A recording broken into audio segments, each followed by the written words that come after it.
primeira coisa que eu vou dizer é que a minha única ligação aos transportes é que vim de metro e vamos falar de nanotransportadores de medicamentos. Esse não cliquei. Faça-me a seta. A primeira questão relativamente aos nanomedicamentos e nanomedicina é a velha expressão do Ícaro do sonho ou da realidade. E, portanto, a primeira coisa que eu gostaria de dizer é que muito daquilo que nós vemos, mesmo na literatura científica responsável, parece mais qualquer coisa próximo de Ícaro do que a realidade. Mas nós não estamos a falar de irrealidade ou de ficção científica, estamos a falar na área da nanotecnologia de grandes áreas, isto são mapas de publicações científicas, para vos dar a visualização relativamente à área dos materiais e à área biomédica. Duas áreas que estão não em confronto, mas com visões diametralmente opostas, nomeadamente sobre a avaliação do risco destas tecnologias. Nós temos 50 anos de parceria entre a nanotecnologia e a saúde. Estamos a falar neste momento de mais de 42 medicamentos que estão aprovados no mercado. Estamos a falar de 70 medicamentos em investigação clínica neste momento. É importante perceber que os fundamentos e as bases tecnológicas da nanotecnologia, quando adaptadas à biomedicina, têm que sofrer o confronto também daquilo que são as necessidades de avaliação dos medicamentos. Um medicamento, qualquer medicamento, incorpora um risco e é o risco versus o benefício que tem que ser avaliado antes da sua aprovação.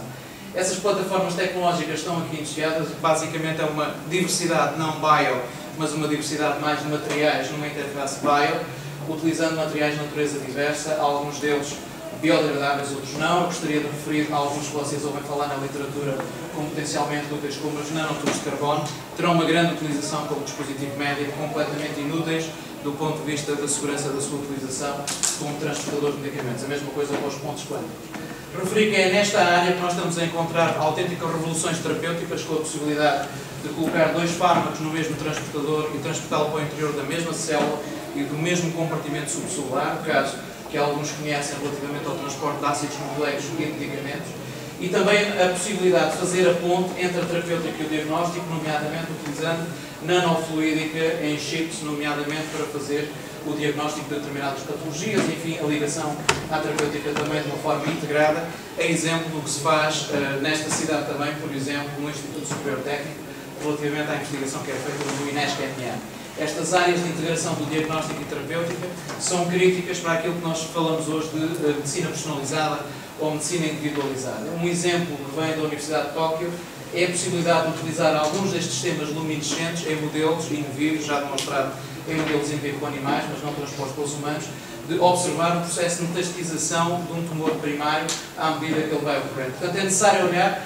para além da caverna, olhar para abordagens não tradicionais relativamente à implementação no campo da biomedicina, mas também de novas tecnologias, e é o que se tem feito também do ponto de vista tecnológico nos últimos anos, tentando integrar, por exemplo, tecnologias que foram utilizadas durante muitos anos na área da nanotecnologia pura e dura, digamos assim, como o printing na altura de litografia de metal, e que estamos a utilizar agora em North Carolina, estão a utilizar para a produção em massa de nanopartículas poliméricas, ou um outro exemplo daquilo que é feito neste momento com impressão à escala nanométrica para fazer, no fundo, high-through output screening, portanto, screening em alto débito de diferentes sistemas poliméricos e com sistemas integrados de avaliação e leitura, ou ainda a utilização da engenharia à escala nanométrica para podermos produzir coisas que são complexas e integradas, nomeadamente neste caso aqui, para o transporte de ácidos nucleicos para células específicas. A possibilidade de nós, do ponto de vista da engenharia, modificarmos estes materiais e os podermos tornar compatíveis com a complexidade dos sistemas fisiológicos, nomeadamente a uma base celular e molecular, é provavelmente a grande revolução dos últimos 50 anos e provavelmente o ponto de partida para os próximos. Nós falámos em 2020 está aí.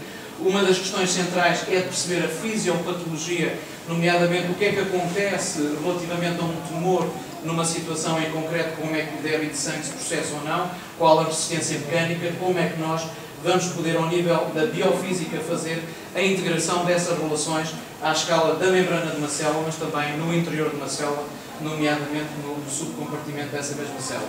Estes estudos são extremamente importantes do ponto de vista conceptual para resolver problemas como transportar moléculas para o interior de um subcompartimento específico. O exemplo mais gritante é o dos ácidos nucleicos, nomeadamente os chamados ácidos nucleicos de interferência siRNA, mas não são o único de forma nenhuma e têm aplicações muito concretas, como esta que vocês veem aqui, em que na primeira geração nós estávamos mais ou menos neste nível de eficiência e na segunda geração, utilizando aqueles métodos de engenharia e o conhecimento da base fisiopatológica, conseguimos estar aqui. Ou seja, basicamente aumentar de 1 para 100 ou de 1 para 1000 a eficiência do sistema. As gerações futuras têm que ter em linha de conta que isto se vai passar, obviamente, de uma forma extremamente rápida.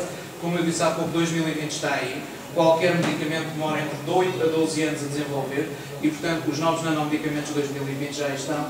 E, como eu dizia no último slide, é fundamental ter paixão por aquilo que se está a fazer.